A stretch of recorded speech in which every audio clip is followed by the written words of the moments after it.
पौराणिक युग में शांतनु नामक एक सिद्ध साधु थे। इनकी पत्नी भी एक सिद्ध धर्मपरायण नारी थी। कहानी उस समय की है जब शांतनु और उनकी पत्नी बहुत वृद्ध हो चुके थे और उनकी आंखों की रोशनी भी चली गई थी। इन दोनों का एक पुत्र था जिसका नाम था श्रवण कुमार। श्रवण कुमार बहुत ही सरल स्वभाव का व्यक्ति था। माता पिता के लिए उसके मन में बहुत प्रेम एवं श्रद्धा थी। वो दिन रात अपने माता पिता की सेवा करता था। अपने माता पिता का बच्चों की तरह लालन पालन करता था। उसके माता पिता भी स्वयं को गौरवशाली महसूस करते थे और अपने पुत्र को दिन रात हजारों दुआएं देते थे। कई बार दोनों एक दूसरे से कहते कि हम कितने धन्य हैं कि हमें श्रवण जैसा मातृभक्त पुत्र मिला, जिसने स्वयं के बारे में ना सोचकर अपना पूरा जीवन वृद्ध नेत्रहीन माता पिता की सेवा में लगा दिया। इसकी जगह कोई अन्य होता तो विवाह के बाद केवल स्वयं का हित सोचता और बूढ़े नेत्रहीन माता पिता को कहीं छोड़ आता और खुशी से अपना जीवन यापन करता। जब ये बात श्रवण ने सुनी तो उसने माता पिता से कहा कि मैं कुछ भी भिन्न नहीं कर रहा हूँ, यह मेरा कर्तव्य है। जब मैं छोटा था तब आपने मुझे इससे भी ज्यादा अच्छा जीवन दिया और अब मुझे यह सौभाग्य प्राप्त हुआ है कि मैं आपकी सेवा करूं। आप दोनों जो भी इच्छा रखते हैं मुझसे कहें, मैं उन्हें अवश्य पूरा करूंगा। तब शांतनु और उसकी पत्नी कहते हैं, पुत्र श्रवण, हम दोनों की आयु बहुत हो चुकी है, अब जीवन का कोई भरोसा नहीं है। किसी भी समय हमारी आंखें बंद हो सकती हैं। ऐसे में हमारी एकमात्र इच्छा है, हम तीर्थ यात्रा करना चाहते हैं। क्या तुम हमारी यह इच्छा पूरी कर सकते हो? श्रवण कुमार अपने माता पिता के चरणों को पकड़कर अत्यंत प्रसन्नता के साथ कहता है, हाँ पिताश्री, यह तो मेरे लिए परम सौभाग्य की बात होगी कि मैं आप दोनों की इच्छा पूरी करूं। श्रवण अपने माता पिता को तीर्थ करवाने हेतु एक कावड़ तैयार करता है, जिसमें एक तरफ शांतनु एवं दूसरी तरफ उनकी पत्नी बैठती हैं, और कावड़ के डंडे को अपने कंधे पर लादकर यात्रा शुरू करता है। उसके हृदय में माता पिता के प्रति इतना स्नेह है कि उसे उस कावड़ का लेशमात्र भी भार नहीं लगता।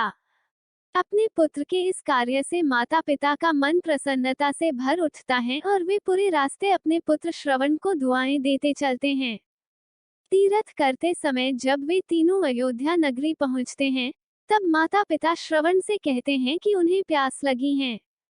श्रवण कावड़ को जंगल में रखकर हाथ में पत्तों का पात्र बनाकर सरयू नदी से जल लेने जाता है। उसी समय उस वन में अयोध्या के राजा दशरथ आखेट पर निकले थे और उस घने वन में वह हिरण को शिकार बनाने के लिए उसके पीछा कर रहे थे। तभी उन्हें घने जंगल में झाड़ियों के पार सरयू नदी से पानी के हलचल की आवाज आती है। उस हलचल को हिरण के पानी पीने की आवाज समझकर महाराज दशरथ शिकार के उद्देश्य से तीर चला देते हैं और उस तीर से श्रवण कुमार के हृदय को आघात पहुंचता है, जिससे उसके मुंह से पीड़ा भरी आवाज निकलती है, जिसे सुन दशरथ स्तब्ध रह जाते हैं और उन्हें अनहोनी का एहसास होता है और वे भागकर सरयू नदी के तट पर पहुंचते हैं, जहां वे अपने तीर को श्रवण के हृदय में लगा देख भयभीत हो जाते हैं और उन्हें अपनी भूल का एहसास होता है। दशरथ श्रवण कुमार के समीप जाकर उससे क्षमा मांगते हैं। तब अंतिम सांस लेता श्रवण कुमार महाराज दशरथ को अपने वृद्ध नेत्रहीन माता पिता के बारे में बताता है और कहता है कि वे प्यासे हैं, उन्हें जाकर पानी पिला दो और उसके बाद उन्हें मेरे बारे में कहना। और इतना कहकर श्रवण कुमार मृत्यु को प्राप्त हो जाता है। भारी हृदय के साथ महाराज दशरथ श्रवण के माता पिता के पास पहुंचते हैं और उन्हें पानी पिलाते हैं। माता पिता आश्चर्य से पूछते हैं, उनका पुत्र कहाँ है? वे भले ही नेत्रहीन हो, पर वे दोनों अपने पुत्र को आहट से ही समझ लेते थे।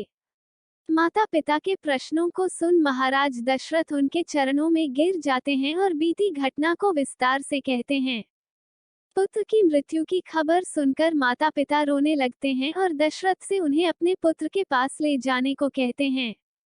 महाराज दशरथ कावड़ उठाकर दोनों माता पिता को श्रवण के शरीर के पास ले जाते हैं। माता पिता बहुत जोर जोर से विलाप करने लगते हैं। उनके विलाप को देख महाराज दशरथ को अत्यंत ग्लानि का आभास होता है और वे अपनी करनी की क्षमा याचना करते हैं।